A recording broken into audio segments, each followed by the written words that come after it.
Hey, Lori here. This is my first podcast, and I thought with it being the first podcast, it should be a little bit of history of what I've been going through in the last 9 years. It's not a whiny story, but it is a factual story, leaving out names and all that to protect the innocent. Which, that's always a lie. It's to protect the guilty, actually, but I'm not going to go there. What I'm going to tell you is that you can get through anything if you don't crack. Now, did I fall apart and cry a lot? And did I get depressed and all that? Yeah, I did. I did. And it wasn't easy. It started with I was married to an alcoholic who got very violent the last few years of our marriage because I got sick. I needed a couple major surgeries. And we didn't have insurance, so I had to wait almost 2 years. And, sicker you get, the worse you get. And eventually he had to help take care of himself, and that really, really put him in a pickle because he was used to me doing everything that was responsible. And then he got violent, and then threatened to kill me one night, and eventually did shoot up again in the house. And he was arrested and removed, and that started a tailspin for me.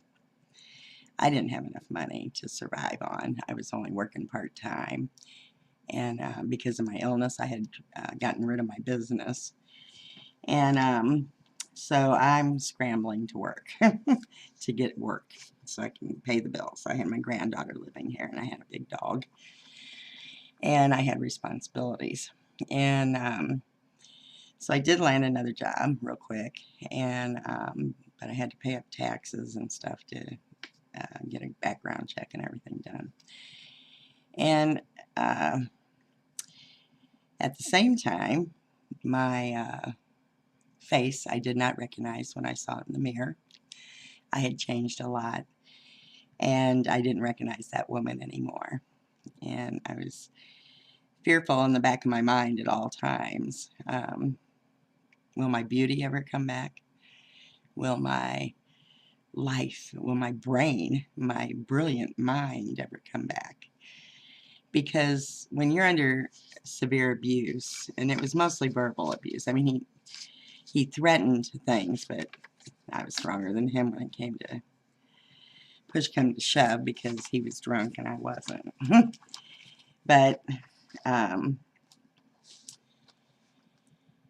the things you go through, I was in shock most of the time because when you're going through abuse, you build walls around your brain to protect it, to protect your intelligence and all that. And to keep blinders on and try to maintain a sense of, I don't know, like a fortress in a sense of, protection. And you don't realize you're doing it during this time. But when you're finally removed from that violence and that anger and that drunkenness and the stress and anxiety that type of environment puts you through, all of a sudden, it felt like my whole mind had gone cold, and you could feel this melting in there going on, and it scared me half to death. And I was frightened because I thought, oh no, my mind, because I was having a hard enough time focusing and keeping it all together, with bills mounting and arguing and fighting with the finance company for the house and, threatening foreclosure and trying to get my income up where it needed to be able to salvage everything. And it was just a fight every day. And then when these things started happening to me physically, you could feel this weirdness. And I was like, you just pray, because that's all you can do, pray that Um, please salvage my mind, bring my brilliant mind back, because I was always brilliant, I was always quick, and I was quick-witted, and I was quick everything. And all of a sudden, I was hardly able to focus, and I was more like, And what I realized is I was in shock. Um, and it also had triggered my CPTSD real bad, which I didn't know I even had. I knew I had ADHD, but I didn't know about the other. And I learned more about that within a couple of years, so I could learn how to deal with it and heal from it. Which I want to tell everybody out there: you can heal from CPTSD. You can heal from PTSD, but it takes a little work. And what it takes is guts. When you start to feel triggered, you have to deep breathe, and I mean deep breathe multiple times, and let your anxiety settle a little bit, and tell yourself, okay, where's the threat? And is it a threat towards me?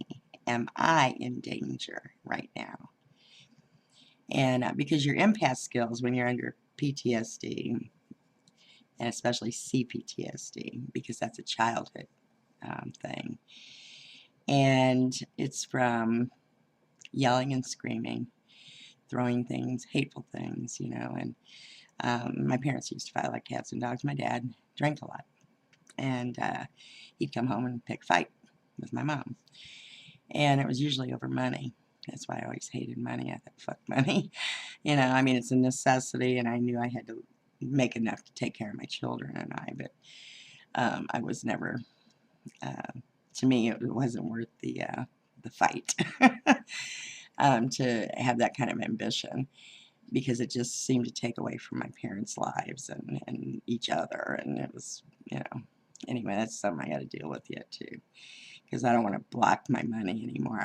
I'm retired now, and I really want to travel.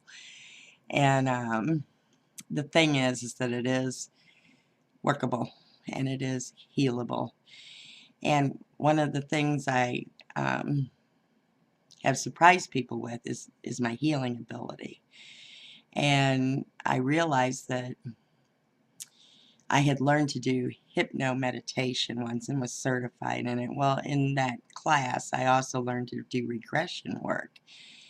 And so I have a couple of, when you touch your hand, and it's takes you automatically to the alpha state. And then I can immediately go into the proper work that I need to do for finding out what caused the trauma, where it's coming from, and how to understand my empathic skills, because we become empaths because we need to be aware. We're hyper vigilant on being aware of where the violence is, so that we can keep an eye on it and know when to move. And so, but when you become an empath, you also are empathic to people's deepest emotions. I know when people are lying to me. I know when people are lying, and it can be the simplest lie. It doesn't have to be a major lie, just that they're doing okay, and they're not. And so usually I drag it out of them, and some I haven't, and I wish I had. So anyway, so I'm, making it through everything. I went through almost 10 major life crises in 7 years. And you might as well call it 12 in 10 years. And it is, it's devastating. It's devastating to your entire makeup. And I didn't have time to deal with any of it. It took almost 6 years before I could sit down and actually deal with the stress that I had been under, and the triggers and the everything. I mean, there was at one point, because soon after the divorce, and I finally got through the first onslaught of the bank coming after me for the house, and I got to work out a little bit of a deal for 4 years. So I got a break for 4 years, and something I could afford to continue paying. And the my granddaughter ended up moving back home with her mother. She was living with me for a couple of years, and so I really missed her because now I've got empty house syndrome.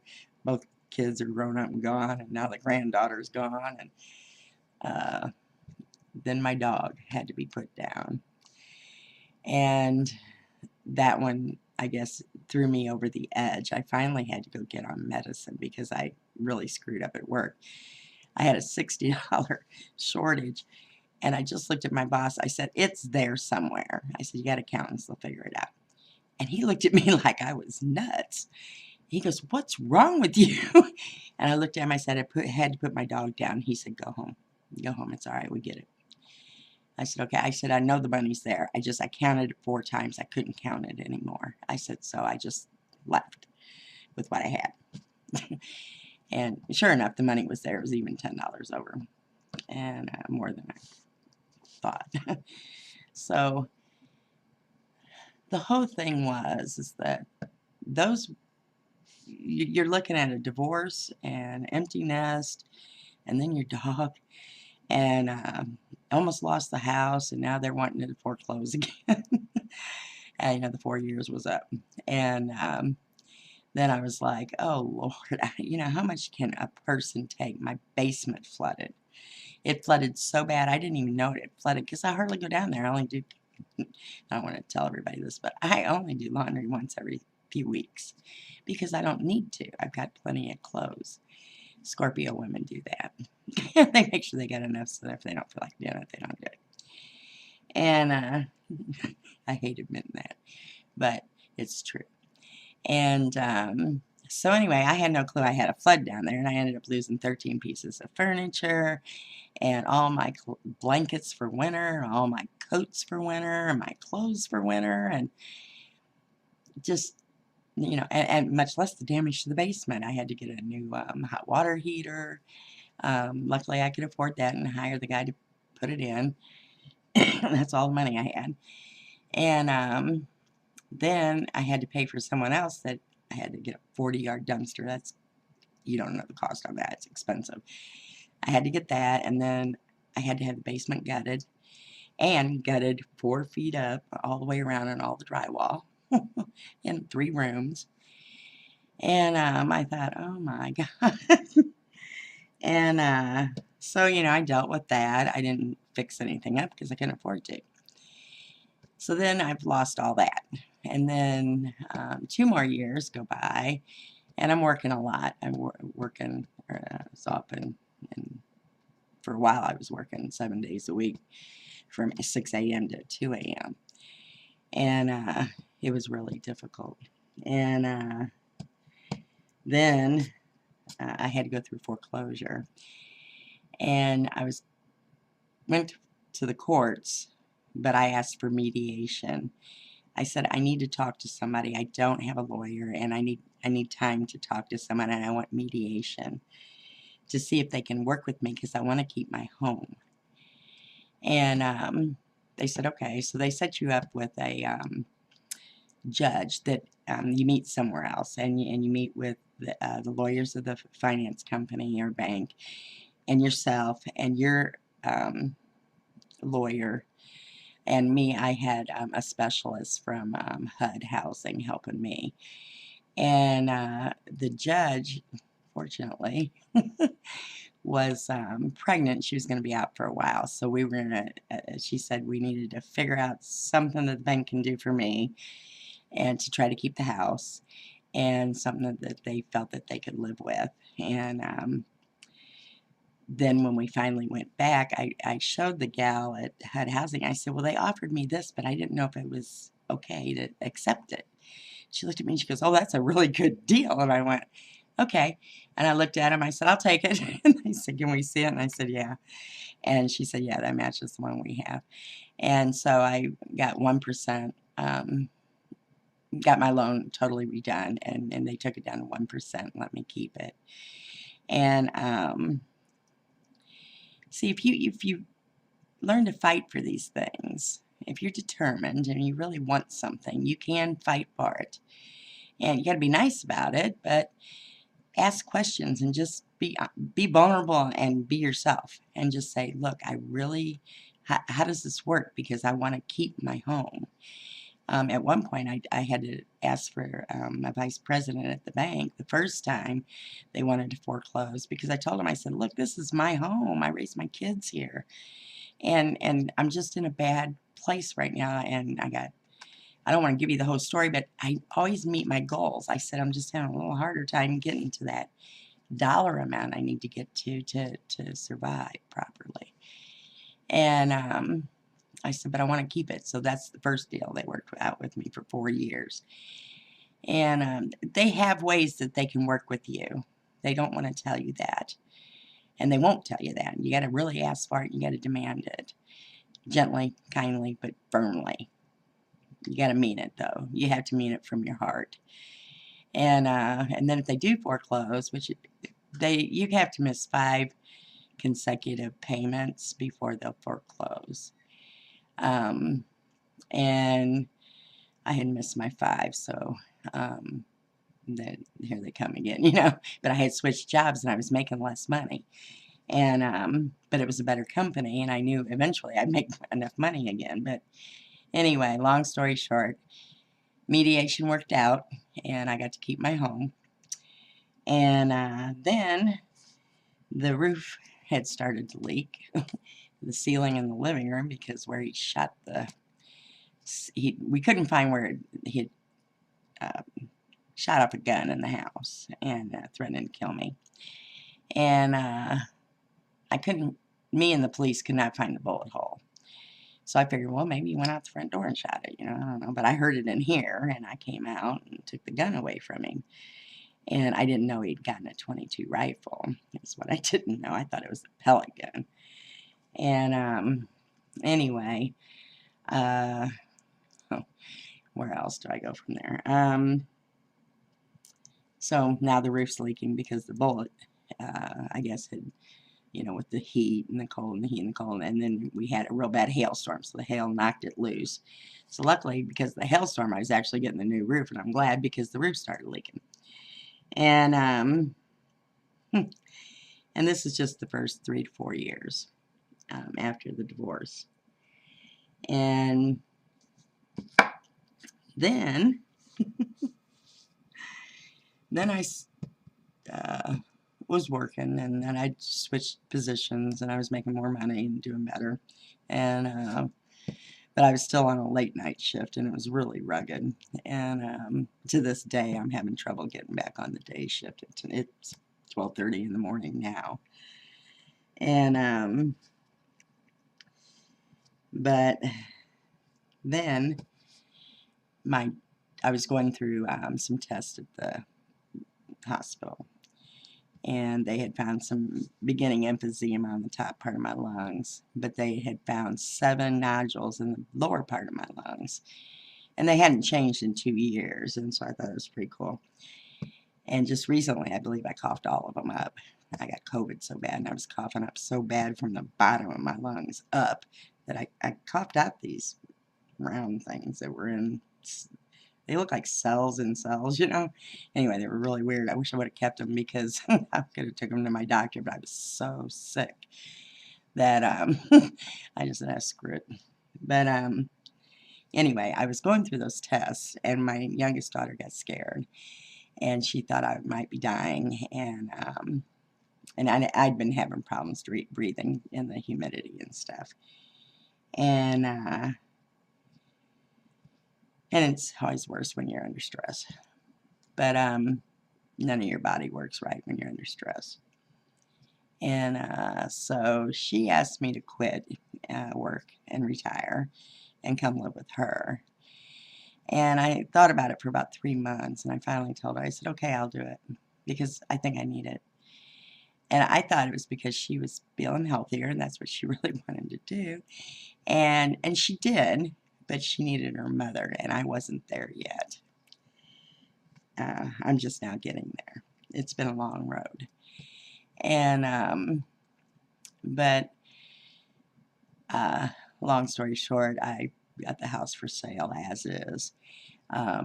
Had given away almost everything to different friends and family and neighbors and whatever.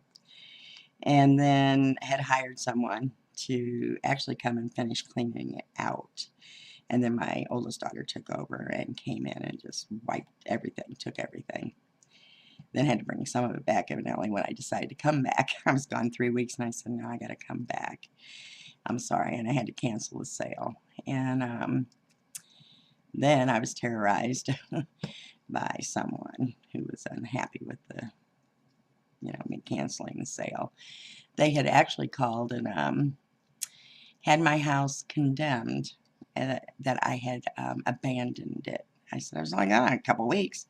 You were gone 3 weeks. You lied to them. I said, I didn't lie to nobody. I said, to me, I was gone a week. I mean, that's what it felt like.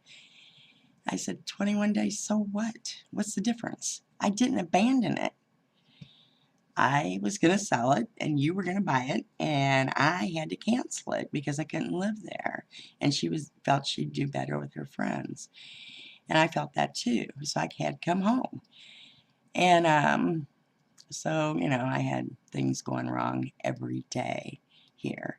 I wasn't allowed to stay here until I got a couple electrical things. They said, well, the township said, well, since we've been involved, we're already involved, so we had to look for stuff, and we found a couple things. I said, okay, so I'll take care of them. So I got a hold of a good electrician, and he started taking care of things, but it was stupid things, and I kept a list for 10 days. I kept praying, saying, could this stop? Please stop. But I wouldn't let anybody know I knew, or that I was bothered by it, because that makes them feel better, And I don't believe in making anybody feel better because they're being a jerk. So, and my ex-husband, he also terrorized me for the first 7 years. He even fell off the roof one night. I heard the beer bottle go first and then him. And by the time I got up and out the door to scream at him, he had already taken off. But that wasn't the only time. He had been in the house a couple times after that. So it got to where I got scared. I was scared all the time. I was scared at night. I was scared, So now I'm going through that kind of trauma, being afraid, to even be in your own home anymore. Or, I had to lock everything up, make sure I locked everything up all the time. And I had never locked my doors here. Not once in 30 years did I lock my doors here until I divorced him, and he got in twice. So I have been through hell and back, let me tell you, several times over the years, and there's been multiple things happening at the same time. I said no to some guy at work, so he started stalking me. A couple of them, and not both of them were from work, but one was from work and one was from somewhere else. And it's like, are you kidding me? So it finally got to the point where, and then I can't afford to pay my bills, not on my Social Security. I'm thinking, what the hell am I going to do? I'm robbing Peter to pay Paul, and I'm making my own cigarettes so I can afford to smoke, because I was smoking cigars, those Swisher sweet ones, that I inhale, so it really sucked. But what I'm trying to say through this whole thing is that, because they tried to say I was crazy and make it sound like I was unfit or whatever. I said, are you kidding me? I'm going through, because I went into total shock and breakdown when I got home and couldn't get in my home. My sister came down from Michigan to help. And she was real cool about it, but she was real concerned, and I said, I'm not crazy. I had a right to fall apart. You'd fall apart too if you'd been through all what I'd been through. I said, you've never even asked what all I went through. Nobody did. Because I had always been the strong one. I could get through anything. And evidently I can. But it wasn't easy. But it can be done. So it's just the moral of the story is that learn your lessons.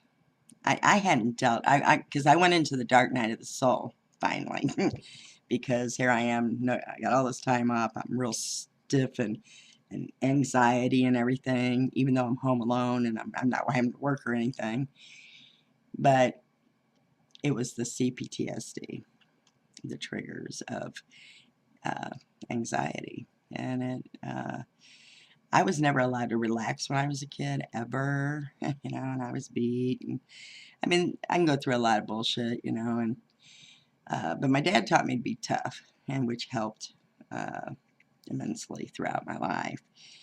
But the dark night of the soul is where you have to face all your fears, all your anxiety, all your guilt, all your shame, and anger. And so I started going through all that because I was actually being helped by my spirit guides and that, because I've always been psychic and blah, blah, blah, on and on. Medium and everything. And that, my biggest thing on that is do it when you're young. Go ahead and face the dumb mistakes you make. Go ahead and face them. Face those insecurities. Face those fears. Face those things that hurt. Because you don't want to wait till you're 60 something and go through a lifetime of bad choices, and then you find out you had soul contracts with certain people. You weren't meant to stay with that one that long. And it's like, oh, okay, but I wanted to because I was tired of working every day. I wanted to be taken care of for a change. Plus, he was a drunk, and I didn't want to leave my home alone with him. And anyway, so go through. It's hard. It's hard at the end of the day to see the mistakes we make. It's easier to blame those who we went through whatever situation it was with. And it's hard to forgive those when we were kids, what was going on. This isn't here to blame parents. Parents had parents, and they had parents, and they had parents, and it's generational.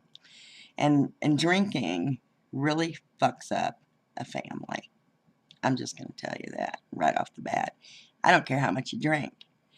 If you're drinking enough to get just a little bit less than your normal self, a little too loose, a little too happy, a little too much of a smart ass, it's not good for your kids, and it's not good for your relationship. If you can't be in the moment, true intimacy is not sex. Intimacy has been so wrongly addressed. Intimacy is the ability to be in the present moment with another human being. And someone that's drunk or on drugs cannot be that with anyone, especially their partner. And when you have to live with that every day, it gets difficult because you become a babysitter and an enabler, which I didn't realize I was being, but it was because it wears you down. You're tired. You don't want to do anything else because you're doing everything else at home. It's like, it just is exhausting. And so I had to deal with childhood, and then I had to deal with adulthood. I'm saying get help sooner than I did. And find someone that's good with hypnosis, because when you go through under hypnosis, you don't ever forget, but you get through the pain. And it's a lot easier because you're doing it almost like a third person observer. You understand where it came from. You see the gist of it.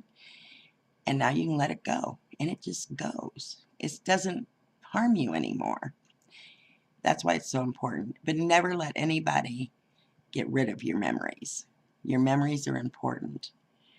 Your memories are important because they help with the red flags. You just want to get through the pain and get rid of the pain of the situation, the pain that it caused. And you'll understand it better when you see it as an observer. That's how I do it. And I know a lot of people that do. And I can do it at home by myself now because I have a way of doing it here at home to take me down to the alpha state, which is hypnosis. And ask my higher mind to show me, or angels, or whatever you want to call it. And so it's been 9 years and I'm still here. And I feel better and I look better, so I'm happy. And I finally learned to relax. I can sit for hours and it doesn't bother me at all. I know I'm not tense or uptight. I'm just peacefully calm. And that was my goal, to find peace again. And so that I could find laughter again. And get back out in the world again. Because I love this life. I love the world. I love people. And I love plants. And I love animals and children. And so I want to get back out in the world again. And I can now. And I guess that's the whole moral of my story is no matter what you're going through, you will get through it. I promise. And if you are daring and you start making changes on your own, that's good. And you keep going. Don't ever give up. And my email is always in the description. You can always contact me. I also do healings. And I do life coaching. And I don't have any of those prices set up yet and put in the website yet. I'm still working on my website, getting it redone. And but I'm available. And for encouragement. I am not a specialist or anything, but I am a life coach. So the thing is that I know that it seems hard, but there are programs out there that will help you keep your home. There's programs out there that'll help get you food, get you a medical card. There are programs out there that'll help get you housing, even if it's just temporary, till you get on your feet. Help you with education, and or a trade school. The trade schools are crying out for people. You know, they need good carpenters and plumbers and all that. And so it's not impossible. I get people come in and going, "How do you make this look so easy?"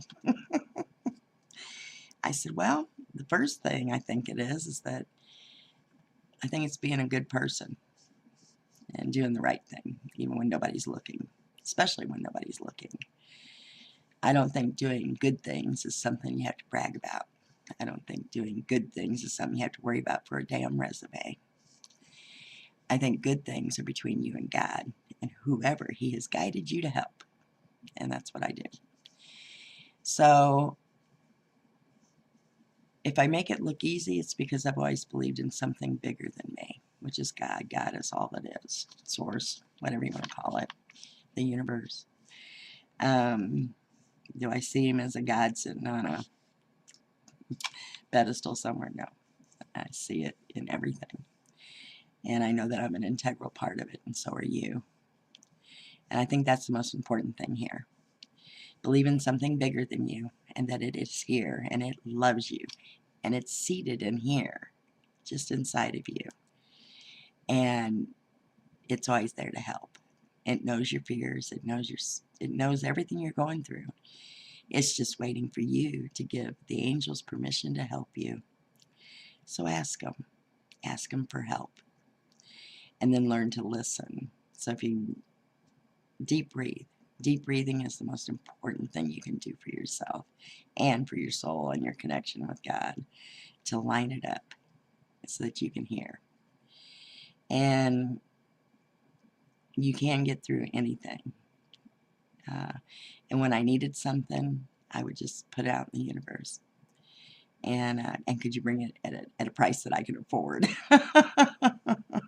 And they would. And if you look at some of my other videos on YouTube, you'll see that I've done several that talk about how I make it look so easy. and how I talk about playing with the universe and playing with the angels. They love it. And I'm going to hopefully start playing again with them because I like doing it. I think it's fun. And I'm always surprised. I am astounded by what they can produce. And as long as you don't care about the outcome and how it is and how you get it, you can tell them exactly what you want. But don't worry about how you're going to get it. They're going to get it to you. And it's going to be a surprise, and it's going to be a humdinger. And I like it because then it makes the universe feel magical. And I like magic. I like the magic of the miracles. And if you want to understand if there's miracles every day, watch some of those dang reels on YouTube where people are almost getting hurt almost every day doing crazy stuff, driving, working, this, that. Trust me, the angels are always busy. There are always miracles going on in this world. I would say one a second, if not hundreds a second, all over the world. Trust me, miracles are everywhere. It's perception. It's how you want to look at it. And it's how you want to allow it to be involved in your life. So allow it. And I didn't want to go too far into this, but I wanted you to know that I went through an awful lot in just 7 years. And in the last 12 years, a lot. And even more. And then if you go back all the way to my childhood, yeah. So don't wait to heal, because we came here to live. We did come here with certain soul missions, certain contracts that we made before we came into this world with different people. And then we also are allowed to live and be happy.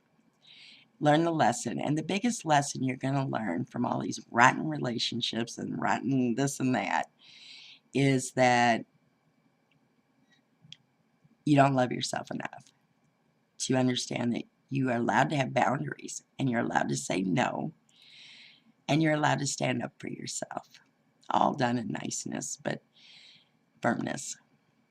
You do have the power to call your own shots. You might be too little now. I don't know how big or small you are, but you are enough, and you can heal. And once you start healing, you'll start healing faster, because you're going to get back out in life and know that, well, even if it hurts me, I can heal. And what if it doesn't hurt you? What if you fly this time? Because you did go through the work of going through the pain and facing your darkest self, which is your shadow self, which is what the dark night of the soul is all about. And you were forgiven the moment you were thought of in Source's mind, the moment your little spark came to life. So don't worry about all those guilt trips that everybody tries to put you on, and shame and all that crap. God knew when you came here that you were going to be doing all kinds of stuff, and you were going to experience life. He expected you to make mistakes. He expected you to go around the wrong road. He expected all that. What he expects now, though, is what he hopes is that you will heal from it. Learn the lesson. Learn how to love yourself more. Learn how to stand up for yourself more. And women have come a long way, and yet we have a little bit more to go. And but we are man's equal. We're not subordinate, and we are meant to walk side by side. We are not meant to walk one behind the other, ever. And so anyway, your voice is your superpower. Start using it, and say no, and start healing. You can do this. You can do it anytime. I've been through Just about every life changing. I've been through bankruptcy before, and I've been through 2 bad marriages, and I'm hoping that from here on out, since I finally did all the healing work, everything will be good from here. I've been through all my contracts, I believe. I didn't mean for this to be so long. I just wanted you to understand that you can go through quite a bit and still come out okay on the other end. Never lose hope. Well, I don't even like that word. Play with the universe, so you take hope, which is a wish, into faith, which is knowing. And you'll only know if you practice playing with the universe. Lori out. That's all I got for today. Blessings and love. Good luck. And don't forget, I have an email if you need someone to talk to help you get started on whatever you're working on. And that's it. Talk to you later. Bye.